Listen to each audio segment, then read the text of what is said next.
I'm really trying to contain myself. Because after the heavy emotional episode from the last one I reviewed, I thought Season 7 was off to a right start. And to get my mind refreshed, I basically took a peek at tonight's episode. And also looking back on the Voice of Reason's brief review of his top 5 best and worst episodes of Season 7, I needed to know what I was in for. And after watching this entire episode again, I just need to ask, what happened? What the fuck happened? I feel like I was lied to for tonight's episode. Now, I feel like that this is like the expectation, like with Castlevania for Season 4, but 10 times worse. Fuck it, let's just get into it. This is all bottled up. Alright.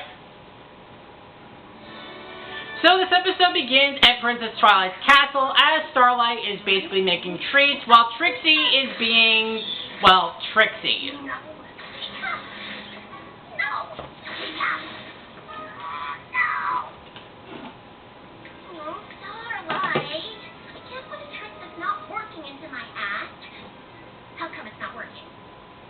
It could be because you're just yelling, teacup, and not picturing it in your mind. Oh, yeah, that could be it. Because then again, and magic users like Starlight and Twilight are not shouting their spells because it's not like they're a part of anime. What does the teacup look like? What shape is it? So because of that, Trixie is able to figure it out, but ruins everything in the process by turning everything into a teacup.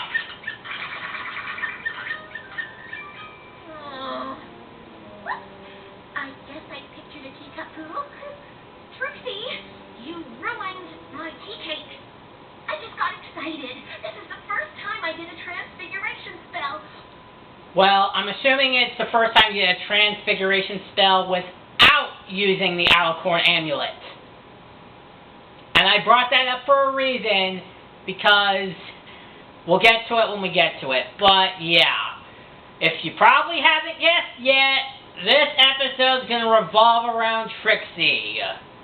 Oh, joyous day. This is going to go so well, because the last time Trixie was in an episode that wasn't in the finale, it went over so fucking well.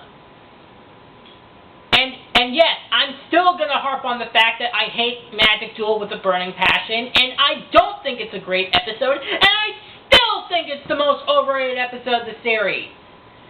I'm going to get to that why. Real magic! Come on, be impressed by me. Yay, Trixie! You're so great at magic and have good hands. I probably would have said something to her by this point for doing something like this. I probably would have said this. What you're really asking is, would you please beat the shit out of me, Kanji?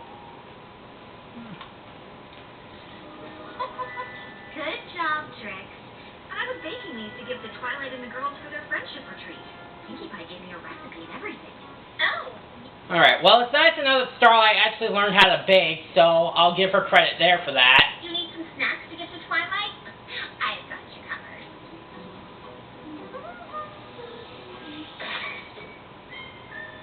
Problem solved. A bag of pretzels. We're in for a rough patch. And Starlight pretty much shows signs of anger. Exactly. Alright, so after the scene, we basically find out why the main six are going on to this retreat. Friendship retreat. I can't remember the last time we all got to hang out without having to save Equestria. Well, we are awesome, but technically we weren't the last ponies to save Equestria. I was speaking in a broader sense. Are you sure you don't want to come with us? Yeah, I have 3 new combos to get through. And I promised Trixie we'd practice more magic. It might be better if the castle was empty, if you know what I mean. Relax. If anything breaks, Starlight will just go back in time and fix it. See, this is probably one of the reasons why I was a staunch defender of Starlight, of the fact that people have constantly brought up back her past, even after last season, where I believe everybody had gotten over it by this point, but I'm sure there was that small percentage of Starlight haters who basically bring that up. Just food for thought. Kidding. We'll take good care of the castle while you're gone. So Starlight and Trixie bond over, well, magic stuff, as Starlight does show more signs of frustration. As back at the castle, she tries to teach her about a teleportation spell. You can start with that.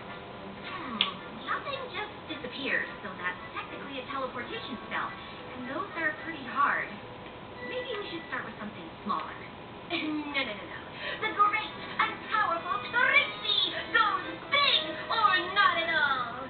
Just tell me how you do it. Yeah, because like I said, and the last time you used magic, let's see, you enslaved an entire village, and you brought Unearthed Miner into Ponyville when the show began. See, Trixie? I can do it too! Well, I've always found magic is tied to my emotions. Whatever I'm feeling fuels whatever I'm doing. And the stronger I'm feeling, the stronger the magic. Right. Like when you were so upset that Cutie Mark took away your friend, your magic was strong enough to enslave an entire village. Yeah. This was part of the reason why I had basically freaking gotten past the whole Starlight enslaving the villages, and why I said I can forgive but not forget. It's because of statements like that.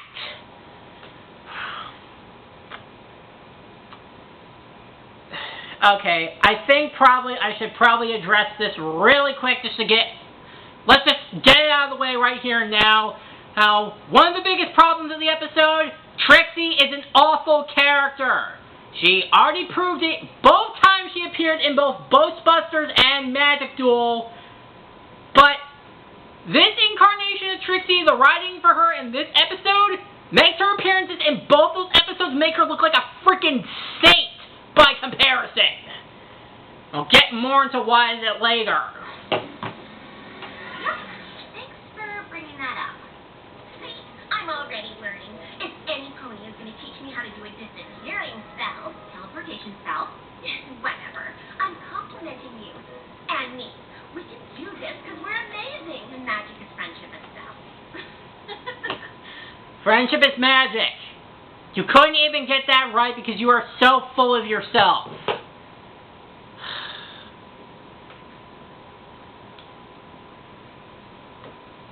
I guess we can give it a whirl. Now, just need to find you something to teleport. Spike! How about it? Let's pick something, I don't know, not living. I mean, it won't be as impressive, but okay. Teach your way, Mini Twilight. Are you freaking kidding me? I'm just like, it really amazes me how I'm trying to keep myself together because of the things that she says.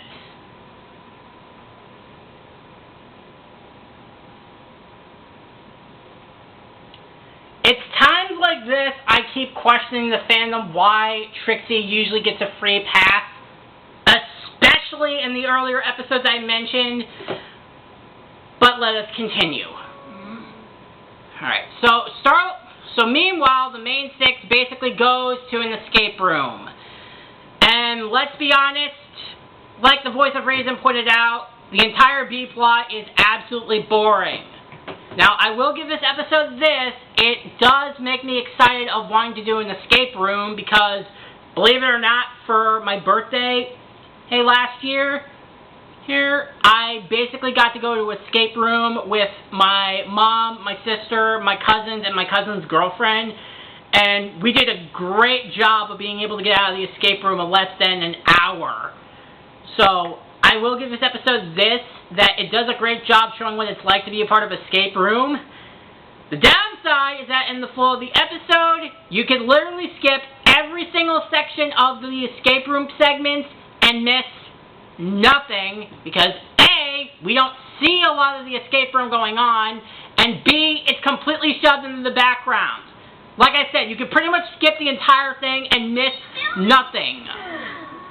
Come on. All as a form of team building. Trixie, some of the brightest minds in Equestria put together these puzzles. I'm just happy to be with all of you. Me too. I'm not great at solving riddles, but I'm super great at cheering other ponies on while they do it. Let's be honest, that's pretty much the person who contributes absolutely nothing but wants to be a part of the group and basically show their support. Yes, woohoo. But just so we know, exactly how long will we be locked in here? A group of griffins set the record for the fastest escape. It only took them an hour. Yeah, like I said, usually escape rooms take at least an hour or less. But usually in the escape rooms that I've been to, you're basically on a time limit. I don't recall there ever being a record. Griffins barely like each other. We're basically the poster ponies for amazing friendship. Okay. Damn it! This episode gave me something to smirk at. Mostly because of that simple self-awareness joke. So get your quill ready, Bub. You're gonna have to write down a new record. Alright, so meanwhile, Starlight tries to teach Trixie how to control her spell, but it ends up causing the entire cutie map to disappear.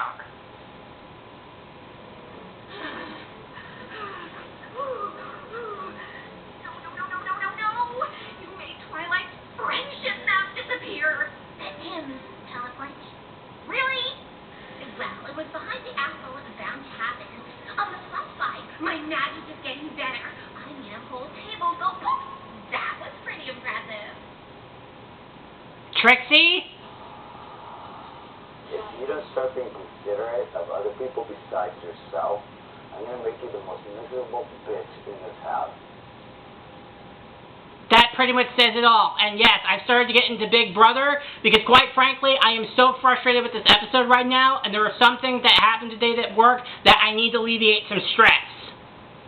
And basically, Starlight feels my exact same frustration with Trixie. Trixie, we have to get that map back. We'll find it, no big deal. Twilight's never gonna trust me to be alone in this castle again. What were you thinking? Teleport, like you told me to. No, you're supposed to concentrate on the object, not just teleporting. Well, gee, you... So during this frustration, and rather skipping some of the unbearable lines of dialogue from Trixie, Starlight basically notices the giant red cloud of purple lightning of death hovering over her horn. Cast a spell to contain my anger in this bottle. Wait, what? Do you see this storm cloud? This has never happened before. So this magical energy has to go somewhere, and if I'm not using it to fight a magical duel or bend my friend's will to obey my every command... I remember that. The point is, I don't know what my magic is going to do. So, I'm hoping if I bottle up my anger, I won't do who knows what to Trixie.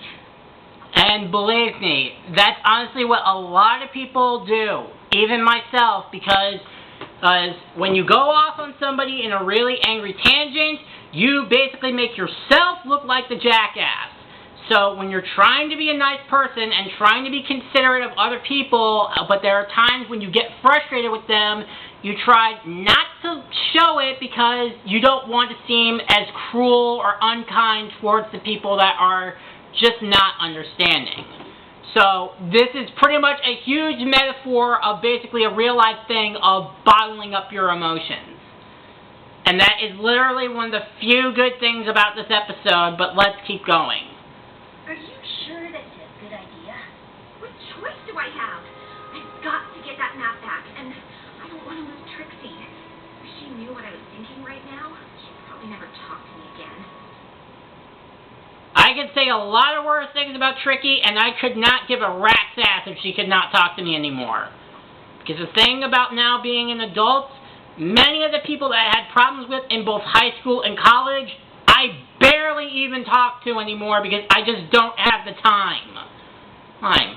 Even though technically I have all the time in the world, but everybody else has their own lives and they're all busy, which is why I barely talk to people. Okay. But Starlight does try to be as reasonable as much as possible, For some weeks. and basically tries to pull Trixie and basically tell her, get off your ass, we need you to help. Okay, basically what I'm trying to explain here, while Starlight tries to bottle her emotion, she gets Trixie and basically tell her, listen, get off your ass, we're gonna find the cutie Mac, and you're gonna help me find it. Your reason. But then I remembered, you never get mad at me.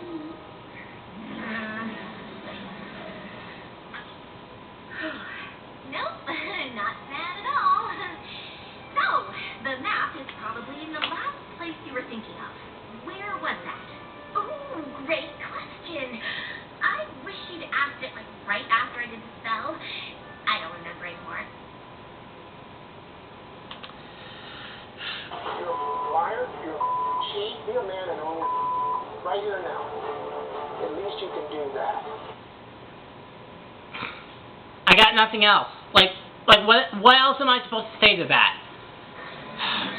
So as Starlight continues to bottle up her emotions, she basically gets Trixie to think about the last place she looked, as Trixie continues to be incompetent, and as I said, we cut back to the escape room, where, like I said, literally nothing happens.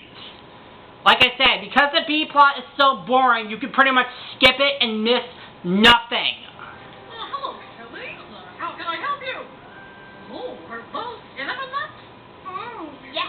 I got them from the cart outside. They're delicious. Do you want some? Have you seen a big table with magical map on it, sometimes glowing cutie mark shoot out? Big no. Why an equestrian with something like that being here? Well, I cast a pretty amazing spell that transported it to the last place I was thinking of. But I might have been thinking about how I treat myself to a nice brunch instead. Trixie, shut up. It's times like these I even just wonder why. Well, no huge table here. Are you still interested in that brooch? Sure. No. We don't have But time. Starlight tries to get back on her track, but Trixie continues to be, well, awful. What's our next stop? So they go over to Sweet Apple Acres, as pretty much Granny Smith has no idea, while Trixie continues to be really just an awful, awful pony. Granny Smith, please. The table? Well, my eyes ain't what they used to be, but I know for sure if a big old table doesn't appear out of thin air.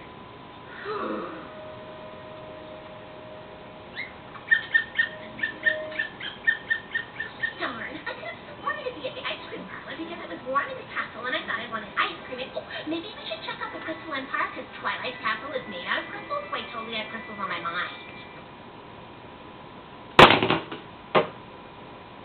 What? Jason? Because there's a lot of things I want to say to Trixie right now, and this is one of them. You're a liar. You're a cheat. Be a man and own it right here and now. At least you can do that.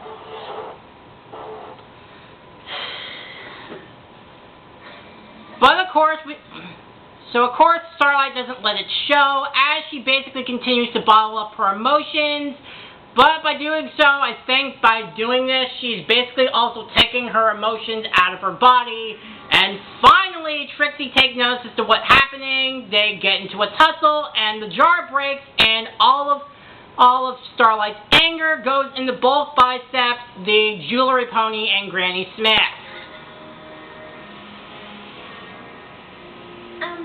Why are they looking at me like that? Well, you should notice the glowing red eyes. Just saying, because the glowing red eyes is a good indicator you're about to be in for a whole can of whoop-ass.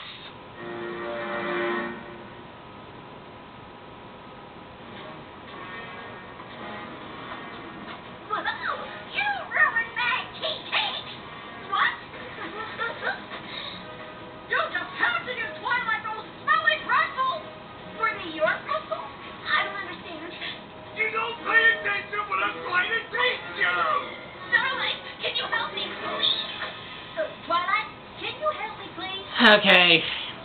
Honestly, I'm just going to mute the rest of the segment because basically, as I said, this is pretty much the last scene of the whole, basically, escape room. And like I said, they basically try to tell how far they've all come and how great it is working together. But all I'm thinking is, who cares? I've literally said this throughout the entire review. Honestly, you could cut out the entire escape room plot and miss nothing. Like, yeah, it's nice to see the main six come so far and talk about teamwork, this, that, and the third. But, like I said, who cares? No, really. Raise your hand if you actually cared about this subplot. Oh, yeah, and this also leads into the song of the episode. I don't even know the title of it because really, A, I'm too lazy to look it up, and B, as the voice of reason pointed out, it's regarded as one of the worst songs of the show. Though, in a little bit of the song's defense, I don't think it's the worst. Hear me out. I'm not thinking that it's the worst because the beat is nice and the animation is lovely, and that's pretty much it. I think it's just it seems that the lyrics of the song are probably what get to me because A, they're completely juvenile and it really is made for the intended of basic. Because A, it pretty much is made for the intended audience, number one, and number two, they are so generic, you could literally hear this in any other kids' shows and it would mean the same thing. I cannot believe that I'm bringing this up, but honestly, because of how boring and uninspired this particular song is, like, even the lyrics are not even worth listening to. So, Nostalgia Critic in Thomas and the Magic Railroad review, take it away! This is your the other song. Things are always nice in this song. That's why no one remembers it. Generic song. The jackass wrote this in his sleeve. Generic song. It shuts up your kids so you can't complain. Yeah, literally that entire segment pretty much summed up the whole song, and I was able to get through it. And by the end, spoilers, they don't break the Griffin's reference because they sung that whole song. But, like I said, who cares? Like, really, who here actually cared about the subplot by the time this is over? The only good thing about it is that this ending of the subplot gives us a nice cutaway. Basically, both biceps throwing an entire cart onto Trixie.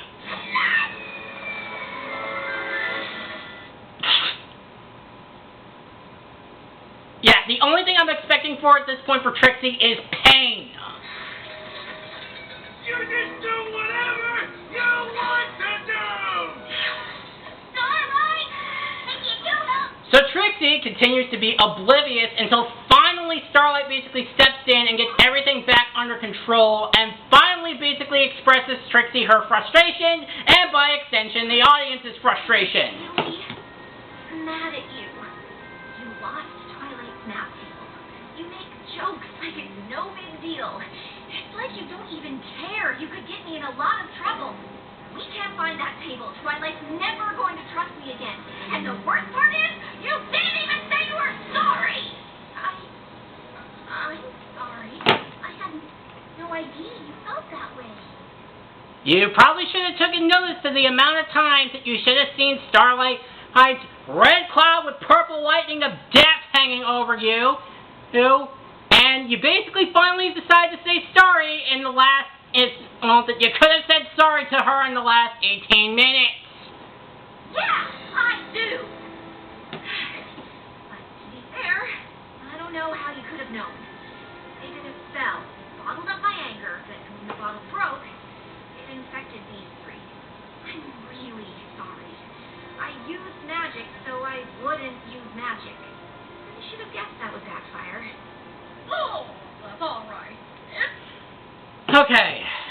So, to this episode's very little credit, this was something that I hinted at earlier.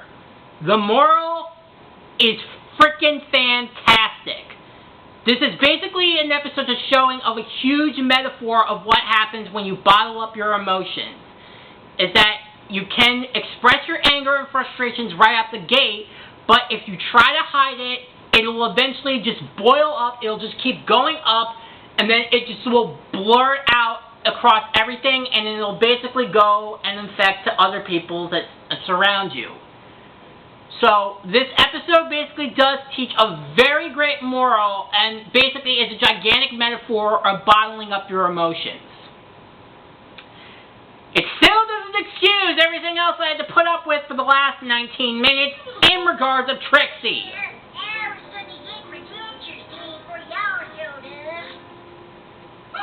Oh no! My gun card! Hey! My gun card! Hang on. Don't you work at the spa? Ah! I'm late for my other job! What? Who wear many hats? Not gonna lie. Hearing you and those random ponies say all those terrible things about me wasn't easy. Well, it wasn't easy when I could have said that to you, because you were that damn oblivious. I'm sick of hearing you say you don't know.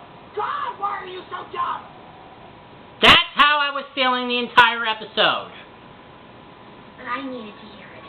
Why didn't you just tell me how you felt? I didn't want to lose you as a friend. Come on. It'd take a lot more than that to lose me. Our friendship is stronger than a few angry words. Even if those angry words where I basically shout, "Why are you so dumb?" And a magical temper tantrum? Listen, I'd take that over the boring pony you were becoming any day. Well, the boring pony she was becoming was a lot nicer, and to be fair, I've tried to expand upon her being that boring pony, but try to make it more interesting. Just saying. The Starlight I love is passionate, lively, and yeah, sometimes angry. Those are my favorite parts of you. That, and the fact that you forgive me every time. Well, I sure as hell don't. You wanna know why, Trixie?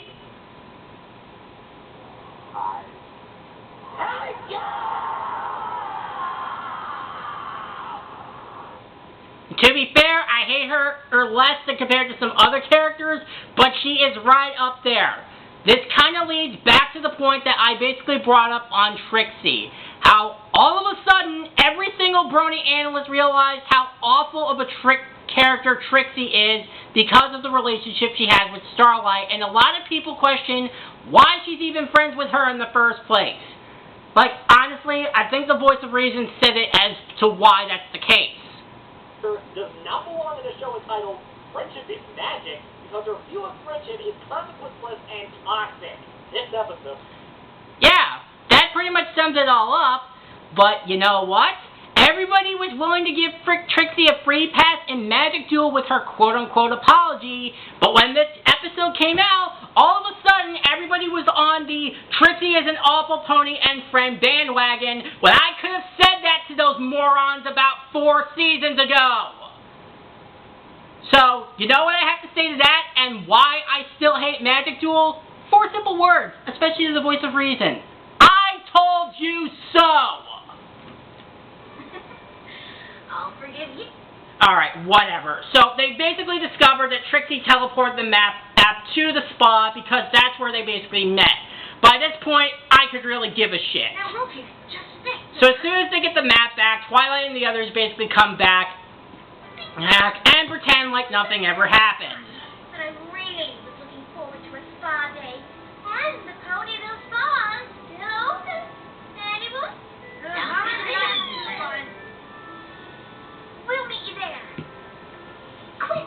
Do you have a spell that will make the spa ponies forget that the math table was there? Haven't you learned anything about using magic to solve your problems? No. If we learn that lesson, how will we ever have fun?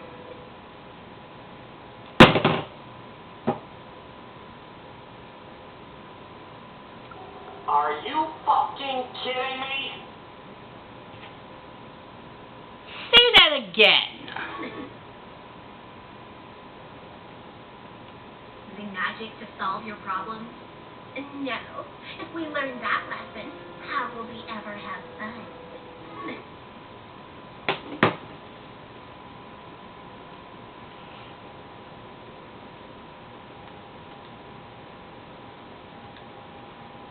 Hold on.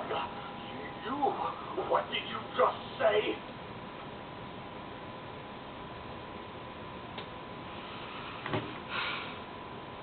No. I want her to say it one more time because I'm still trying to process that. No. We're not done. I want to hear her say that one more time because I'm really trying to process what she just said in a kid's show titled Friendship is Magic. No. If we learn that lesson, how will we ever have fun? Swiftly! Don't mess with me! I cannot ignore those words! So, you know how I had that hard time with Applejack not learning anything in Super Sighty Squeezy 1000? It's pretty much the exact same thing, but much worse.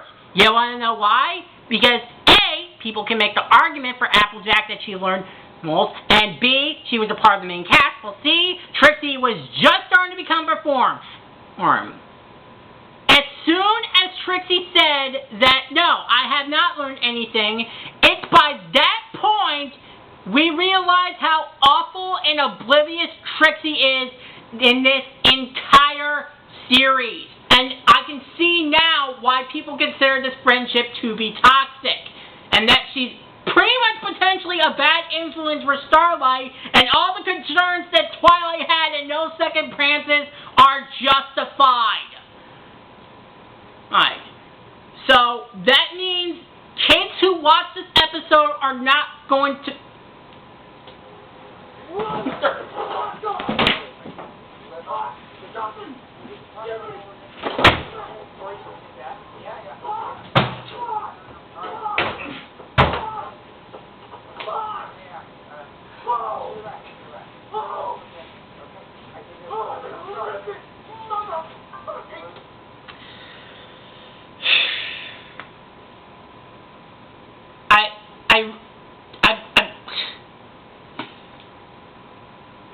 Okay, come here, episode.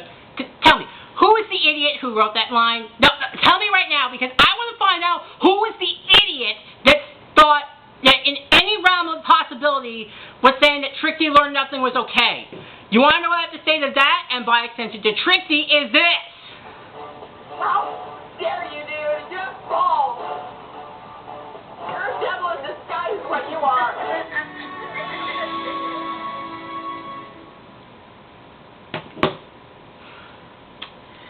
So, that was all bottled up. I think that little ranting rave that I had back there pretty much sums up my feelings for this episode. I cannot agree with the voice of reason any more than I have. This episode was pure pain. Trixie has proven time and time again throughout this episode that she really is a delusional, awful character. And the charm of her from the first couple of seasons has worn off by this point. And pretty much this episode is for people like me that can basically tell everybody in the fandom who was willing to give Trixie a pass after her quote-unquote apology and magic duel, pretty much basically giving me the green light to tell them I told you so on Trixie. On top of that, the escape room plot was uninteresting, and like I said, you could skip the entire thing and not miss one damn thing in this episode. And really, by this point, you're pretty much expecting somebody to just stop Trixie in the face by this point for how oblivious she was. Starlight was clearly the best character in the episode, mostly because she did everything in her power to try to be a reasonable pony in Equestria to deal with Trixie's awful antics. And like I said, willing to give this episode the benefit of the doubt that it does a great job of showing basically a huge metaphor of what happens when you bottle up your emotions. But other than that, this episode was a slog to get through. And it's after watching this episode again where it feels like I was basically lied to. Now I can understand why the fandom hates this episode. Because I didn't think much of it when I first watched it, but now after watching it again, getting all these critical insights, and basically becoming older and wiser, and pretty much now just fed the fuck up, because this is season 7! Act like you give a shit! Ugh. Alright, final ratings. All Bottled Up is a D, and it only escapes being a D- because 1, Starlight was the best character in the whole episode, and 2, the moral is really freaking good. Alright. Now that I've gotten all that out of the way, now hopefully next time I won't get an episode that'll give me such rage. Because if there's going to be other episodes like this that I've forgotten about, then we're in for a rough ride. Alright, next time we will be looking at a flurry of emotions. After the flurry of emotions I've had tonight, I don't know how else to feel about this. Whatever, I'm FlickCan Gamer, I'll see you guys next time. God, what a fuckload of ass!